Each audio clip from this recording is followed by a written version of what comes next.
السلام علیکم خواتین و حضرات۔ حضرت مالک بن دینار رحمۃ اللہ علیہ سے کسی نے ان کی توبہ کا واقعہ پوچھا۔ آپ نے فرمایا، میں ایک سپاہی تھا اور مجھے شراب کی عادت پڑی ہوئی تھی۔ ایک دفعہ میں نے ایک باندھی خریدی، وہ بہت حسین اور جمیل تھی۔ مجھے اس سے بہت محبت تھی۔ اس سے ایک لڑکی پیدا ہوئی، وہ لڑکی مجھ سے بہت محبت کرتی تھی اور میں بھی اسے بہت پیار دیتا تھا۔ جب وہ چلنے لگی تو اکثر میرے پاس ہی رہتی تھی۔ اس کی ایک عجیب عادت سی بن گئی کہ جب بھی شراب کا گلاس منہ سے لگانے لگتا تو وہ میرے ہاتھ سے چھین کر کپڑوں پر شراب گرا دیتی۔ میں اسے محبت کی وجہ سے ڈانٹتا بھی نہیں تھا۔ جب وہ 2 سال کی ہو گئی وہ فوت ہو گئی۔ اس پر مجھے سخت صدمہ ہوا۔ ایک مرتبہ 15 شعبان کی رات تھی، میں شراب پی کر مست ہو گیا۔ عشاء کی نماز کا بھی ہوش نہ رہا، حتیٰ کہ اسی حال میں نیند آ گئی۔ میں نے خواب میں دیکھا کہ روز محشر برپا ہے، لوگ قبروں سے نکل کر میدان حشر کی طرف جا رہے ہیں۔ میں بھی انہی لوگوں کے ساتھ جا رہا ہوں۔ میں نے اپنے پیچھے سے آواز سنی۔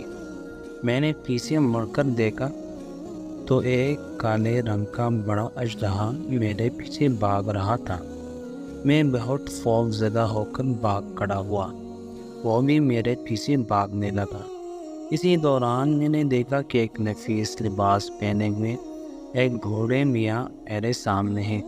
سلام و جواب کے بعد میں نے ان سے کہا کہ خدا کے واسطے مجھے اس بلا سے بچائے۔ وہ کہنے لگے کہ میں تو اتنی ہمت نہیں ہے کہ مجھ میں تو اتنی ہمت نہیں ہے کہ میں اس کو پکڑ سکوں۔ البتہ بھاگتا رہو، ہو سکتا ہے کہ آگے چل کر تیری مدد کا کوئی سبب بن جائے۔ میں بھاگتا رہا، آخر کار ایک ٹیلے پر چڑھ گیا۔ جب اس ٹیلے پر چڑھا تو وہاں مجھے جہنم کی دھکتی ہوئی آگ نظر آئی۔ اتنے خوفناک مناظر کے باوجود اژدہا کے خوف کی وجہ سے میں بھاگتا ہی چلا گیا۔ قریب تھا کہ میں جہنم میں جا گرتا کہ ایک آواز سنائی دی کہ پیچھے ہٹ، تو جہنمی لوگوں میں سے نہیں۔ میں پیچھے کو دوڑا اور سام بھی میرے پیچھے دوڑا۔ کیا دیکھتا ہوں کہ وہی بوڑھے میاں پھر سامنے ہیں۔ میں نے انہیں پھر التجا کی، مجھے اس اژدہا سے بچائیں۔ بوڑھے میاں رونے لگے اور کہنے لگے کہ اس کے مقابلے میں بہت کمزور اور ناتواں ہوں۔ تو ایسا کر کہ سامنے والی دوسری پہاڑی پر چڑھ جا، وہاں پر مسلمانوں کی کچھ امانتیں ہیں، ہو سکتا ہے کہ تیری بھی کوئی امانت وہاں موجود ہو جس کی مدد سے تو اس اژدہا سے چھٹکارا حاصل کر لے۔ میں اس پہاڑی پر چڑھ گیا، وہ سام بھی میرے پیچھے پیچھے چلا آیا۔ وہاں کیا دیکھتا ہوں کہ ایک گول پہاڑ ہے، اس میں بہت سی کھڑکیاں ہیں جن پر پردے ہیں۔ ہر کھڑکی کے دونوں دروازے سونے کے ہیں جو یاقوت اور موتیوں سے مزین ہیں۔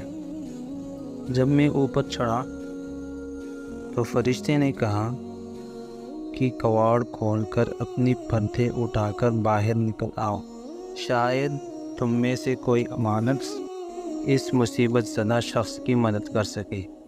جب کواڑ کھولے اور پردے اٹھے تو ان میں سے چمکتے چہروں والے بہت سے بچے نکل آئے۔ اس دوران اژدہا میرے بہت قریب آ گیا۔ بچے چیخنے لگے اور کہنے لگے کہ جلدی جلدی سب نکل آؤ۔ اس پر بہت سے بچے نکل آئے۔ اچانک میری نظر اپنی 2 سالہ بچی پر پڑ گئی جو مر گئی تھی۔ وہ مجھے دیکھ کر رونے لگی اور اس نے کہا، خدا کی قسم یہ تو میرا بھائی۔ پھر وہ ایک نور کے پلڑے پر چڑھ گئی، پھر اپنے بائیں ہاتھ سے مجھے سنبھالا اور دایاں ہاتھ سے ہی سام کی طرف بڑھایا تو وہ سام پیچھے بھاگنے لگا۔ مجھے بٹھا کر وہ میری گود میں بیٹھ گئی اور میری داڑھی پر ہاتھ پھیرنے لگی اور کہنے لگی الم یأن للذین آمنوا ان تخشع قلوبهم لذکر اللہ، کیا ایمان والوں کے لیے اس بات کا وقت ابھی تک نہیں آیا کہ ان کے دل اللہ رب العزت کے ذکر کے لیے اور اس حق بات کے واسطے جو ان پر نازل ہوئی جھک جائیں؟